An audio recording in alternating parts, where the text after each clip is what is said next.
কলকাতা বইমেলায় এবার নাও থাকতে পারে বাংলাদেশের স্টল, এমনই সম্ভাবনা তৈরি হয়েছে।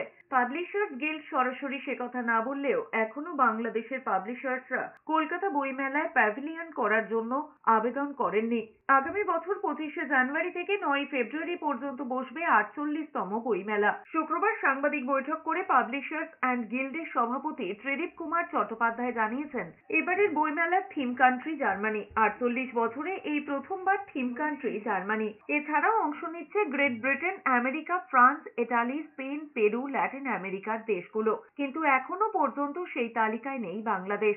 বাংলাদেশে শেখ হাসিনা সরকারের পতনের পর অন্তর্বর্তীকালীন সরকার গঠন হয়েছে ঠিকই, কিন্তু এখনো অশান্তিতে লাগাম আসেনি। এই পরিস্থিতিতে বইমেলায় বাংলাদেশের উপস্থিতি নিয়ে সংশয় দেখা দিয়েছে। কমার্শিয়াল তো সবসময় একটা কমার্শিয়াল, বইমেলাটা আমরা কমার্শিয়াল ভাবি না। বইমেলাটা আমরা ভাবি আমাদের বই মানুষের কাছে পৌঁছে দেওয়ার জায়গা হিসেবে, মানুষের কাছে প্রচারের জায়গা হিসেবে, প্রচার এবং প্রসার। সেখানে বর্তমান পরিস্থিতিতে আমরা যদি কোনো সরকারি নির্দেশনা, ডাইরেক্টিভস না পাই, we are not in a position to apprise you about the participation of Bangladesh.